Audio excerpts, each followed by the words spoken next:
Good morning to all of you students. इससे previous lecture में हमने जाना था न्यूट्रिशन के बारे में, that is one of the life process. इसके बारे में हमने 5 प्रोसेस पढ़ी थी: ingestion, digestion, absorption, assimilation and ejection.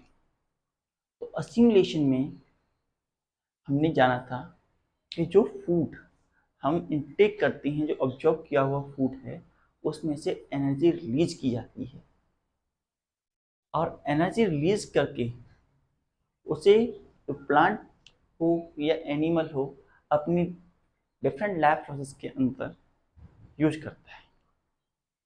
Mainly जो असिमिलेटेड फूड होता है, 2 पर्पस के काम आता है।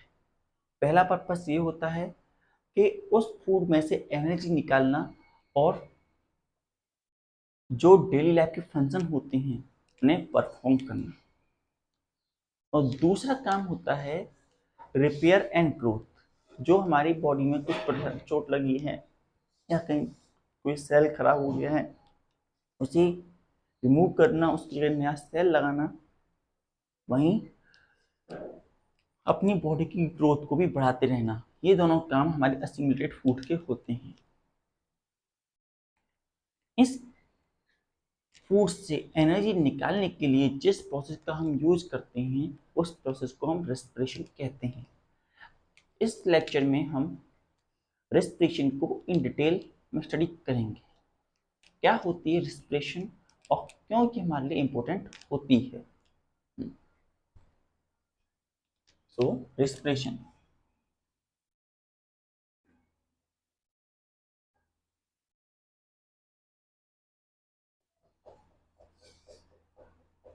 हाँ, तो जैसा मैं हमने भी आपको बताया, जो असिमिलेटेड फूड होता है,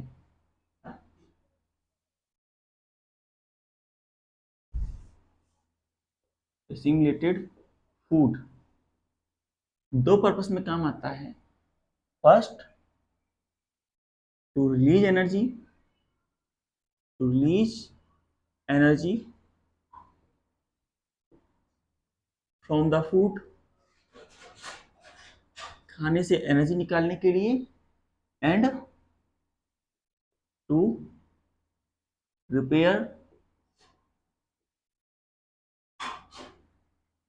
बॉडी पार्ट,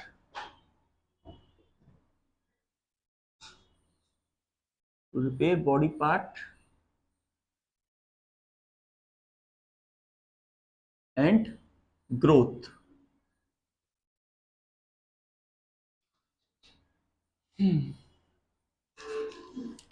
जब एनर्जी रिलीज होती है, तो एनर्जी रिलीज होने की मदद से हम डेली लाइफ में फंक्शन कर पाते हैं।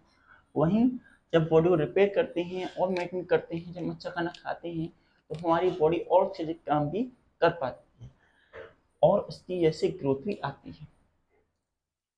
तो रेस्पिरेशन जो होती है, उस प्रोसेस को, वो प्रोसेस होती है जिस प्रोसेस से हम असिमिलेटेड फूड से एनर्जी निकालते हैं।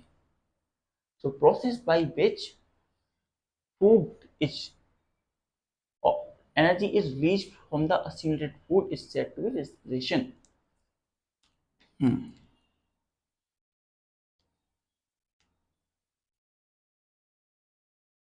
हाँ, तो असिमिलेट रेस्पिरेशन कह सकते हैं process by which energy is released from assimilated food, assimilated food। जो असिमिलेटेड फूड है, उसमें से एनर्जी निकालने की प्रोसेस को ही कहते हैं, इज कॉल्ड रेस्पिरेशन। हम यहाँ देख सकते हैं कि ये हमारा एक सेल है। It is cell we are going to be have. यहां से हमारे पास फूड आया, वी हैव फूड। ये हमारे पास फूड था, जो हमने खाना खाया, असिमिलेटेड फूड था। जो सेल के पास रखा था, यहां से oxygen I, O2 oxygen, and release energy, और एनर्जी रिलीज हुई और इसके साथ साथ कुछ बैक प्रोडक्ट रिलीज हुए, that is carbon dioxide, carbon dioxide that is CO2, and carbon dioxide के अलावा वाटर, H2O। और जो प्रोसेस सेल के अंदर हुई to release the energy, that process has to be respiration, that process is called respiration. Respiration की process में food जो होता है, फूड या ग्लूकोज, अगर हम लिखना चाहें तो कैसे लिखना चाहेंगे इसको, हम इस इक्वेशन को लिख सकते हैं एच, हमारा फूड जो होता है C6H12O6 ग्लूकोज, एक्वस सॉल्यूशन में है। जब ऑक्सीजन गैसेस फॉर्म की, उससे रिएक्ट कर, उसकी प्रेजेंस में, in the presence of oxygen, हमें CO2 6 CO2 gas plus 6H2O liquid plus energy, इस प्रोसेस से, ये प्रोसेस हमारे इस सेल के अंदर हम देख रहे हैं। फूड था, फूड यहाँ से यहाँ आया, एनर्जी ऑक्सीजन जो थी यहाँ से यहाँ आई, और दोनों मिल गए तो उसमें से एनर्जी रिलीज हुई, carbon dioxide and water release हुआ। इस प्रोसेस को हम रेस्पिरेशन की सिंपल प्रोसेस कहते हैं।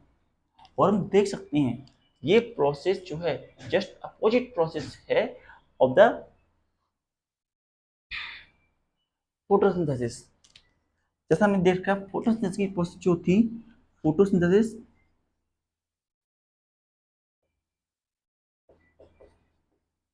जो फोटोसिंथेसिस की प्रोसेस थी, उसके अंदर हमारा जो था 6CO2 carbon dioxide plus water and sunlight,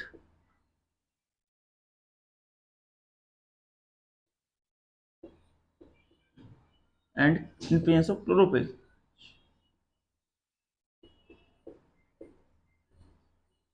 हमें मिलता है C6H12O6 प्लस 6O2। ये हमारा फोटोसिंथेसिस है, और it a process of respiration we are going to है। ये हमारी रेस्पिरेशन की प्रोसेस होती है, it's a process of respiration. हम देख सकते हैं जो फोटोसिंथेसिस की प्रोसेस है और रेस्पिरेशन की प्रोसेस जो है just opposite to each other है। यहाँ पे ये हमारे रिएक्टेंट हैं और ये हमारा प्रोडक्ट है। वहीं जो फोटोसिंथेसिस में प्रोडक्ट थे वो रेस्पिरेशन की प्रोसेस में हमारे रिएक्टेंट की तरह एक्ट करते हैं, और ये हमारे प्रोडक्ट की तरह एक्ट करते हैं रेस्पिरेशन के दौरान।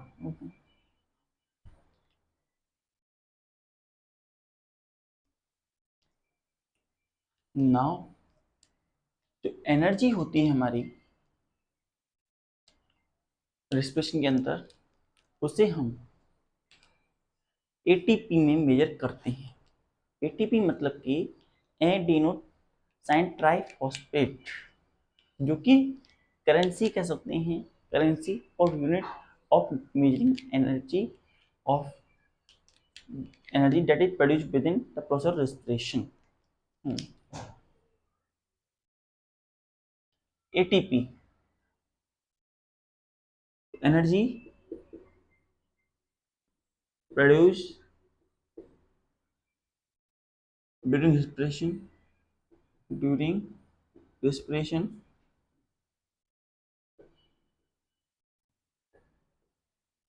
measure in ATP। जो ATP है, ATP stand for adeno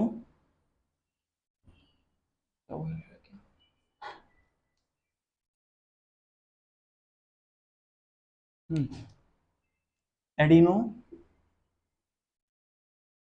sign try phosphate.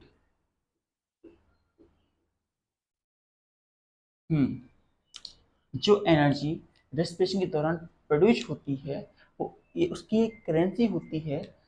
हम कह सकते हैं कि इस एटीपी के अंदर रेस्पिरेशन की प्रोसेस जो एनर्जी होती है, फूड की एनर्जी जो होती है वो स्टोर होती है, और जब कभी भी हमारी बॉडी को उसकी रिक्वायरमेंट होती है तो वो उसे टेक कर लेती है, और इस ये ब्रेकडाउन हो जाता है into low energy level, that is ADP.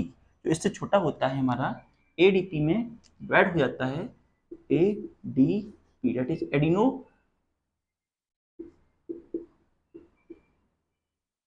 Sign diphosphate.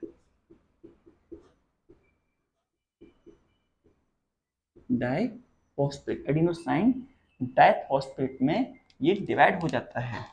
Now जब फूड से एनर्जी बॉडी के अंदर स्टोर होती है तो क्या होता है, हाँ, तो एडीपी जो होता है उसमें एक फॉस्फोरस का मॉलिक्यूल मिलता है जो कि इनऑर्गेनिक कंपाउंड होता है, और उसमें कुछ एनर्जी लगती है, तब हमारा एक एटीपी मॉलिक्यूल बनता है। तो during storing of energy, energy को स्टोर करने के दौरान क्या होता है, एक एडीपी का मॉलिक्यूल प्लस एक फॉस्फोरस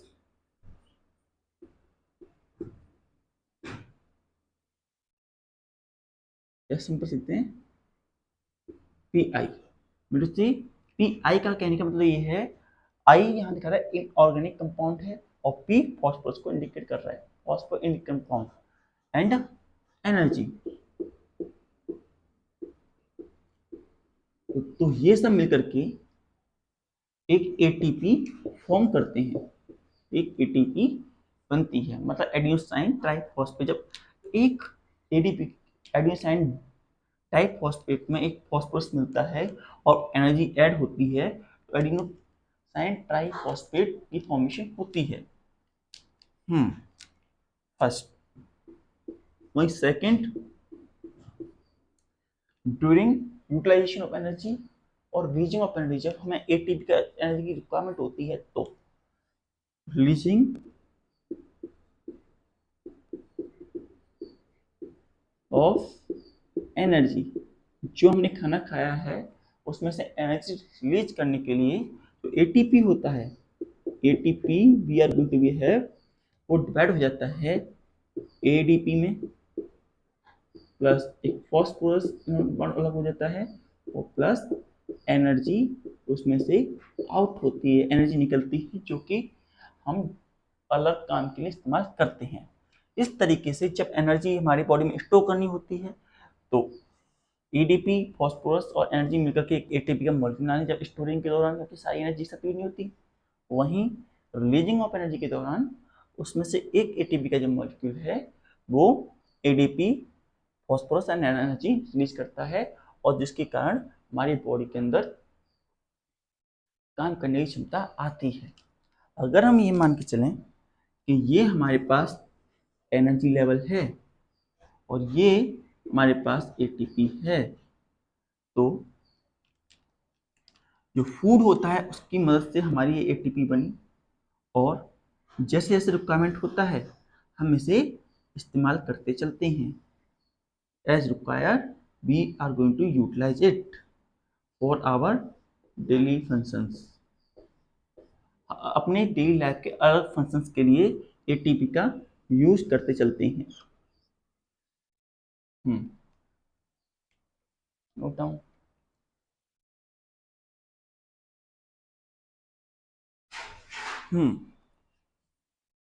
हम यहाँ से थोड़ा सा स्टार्टिंग यहाँ लिखते हैं, ये एटीपीज प्रोड्यूस हो रही हैं, ATPs are going to be produce.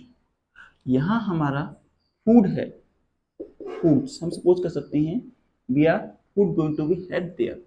अब जो हमने खाना खाया उसमें से एनर्जी रिलीज हुई और एनर्जी हमें यहाँ मिल गई, और जो वेस्ट प्रोडक्ट थे, वेस्ट प्रोडक्ट नीचे की तरफ चले गए, डेट इज CO2 एंड, हाँ, कार्बन डाइऑक्साइड ही वेस्ट होता है, जो वाटर हमारे रिस्पिरेशन के दौरान प्रोड्यूस होता है वो वेस्ट नहीं होता। जो कार्बन डाइऑक्साइड जो होती है वही हमारे पास रिस्पिरेटरी वेस्ट होती है, जो वाटर प्रोड्यूस होता है। और हम ये समझें कि वही वाटर जो कि रिस्पिरेशन के दौरान प्रोड्यूस होता है वही डायरेक्टली किडनी में जाता है और वही वाटर वेस्ट होकर के रिमूव किया जाता है, असल में नहीं, ये वाटर वेस्ट नहीं होता इसमें। हाँ, आगे चल करके अगर ये डिफरेंट पर्पज में यूज होता है उसके बाद में इसमें अगर यूरिया कंटेंट बढ़ता जाता है तो उसके वो रिमूव वाटर वेस्ट होता है, लेकिन हमारे रेस्पिरेशन के दौरान जो वाटर वेस्ट होता है वो वेस्ट नहीं होता। केवल carbon dioxide is the respiratory waste. Food जो होता है वो एटीपी की फॉर्म में एनर्जी को कन्वर्ट करता है, कन्वर्ट।